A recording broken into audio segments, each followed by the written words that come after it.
about history, it will be easy for you to impress people who are intellectuals. But unfortunately, you will not know much about history if you have not, for example, read a large number of history books.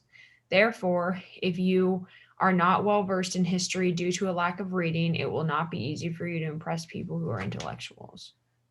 All right, so what's our conclusion? The last sentence. Yeah, if you are not well versed in history due to a lack of reading, it will not be easy for you to impress people who are intellectuals. And what is our support for that?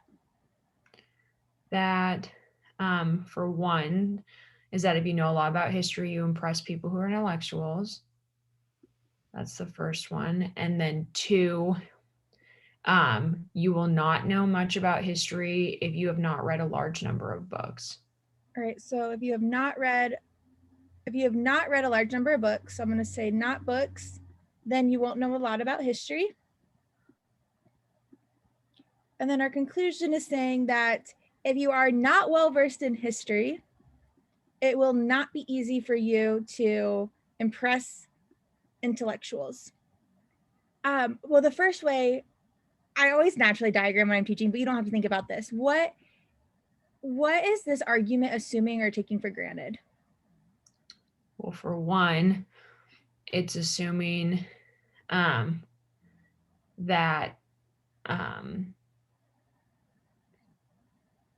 that like in order to know much about history, you have to read a large number of books.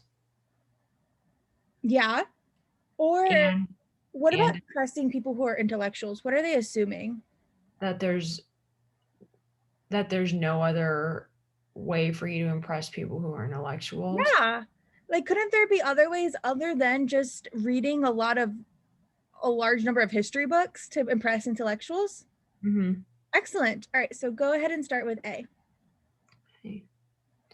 Many intellectuals are Oh, not. so we're over. I like whenever we have to in our question stem where it says like overlooks the possibility that, Mm-hmm. I love when it gives us a hint because it's saying like, what doesn't this consider? And so if you're gonna, and you kind of already said this, but if you were to ask yourself, what isn't this argument considering? You already said it. You said that there's no other way to impress intellectuals. Excellent. Mm-hmm. So A, many intellectuals are not widely read in history. No. Excellent. B, there are people who learn about history who do not impress intellectuals. No. I mean, there could be, but that's not our problem. Yeah. C, it is more important to impress people who are not intellectuals than people who are intellectuals. No, because that's not relevant to our conclusion. What? D, there are other easy ways to impress intellectuals that do not involve knowing history. I think D is right, but I want to look at E just in case. People who are not intellectuals can be impressed more easily than people who are intellectuals. It's not a question of people who are versus people who are not intellectuals for the case of our conclusion. I like how fast you got through that and how confident you were. Yeah, I think that for these,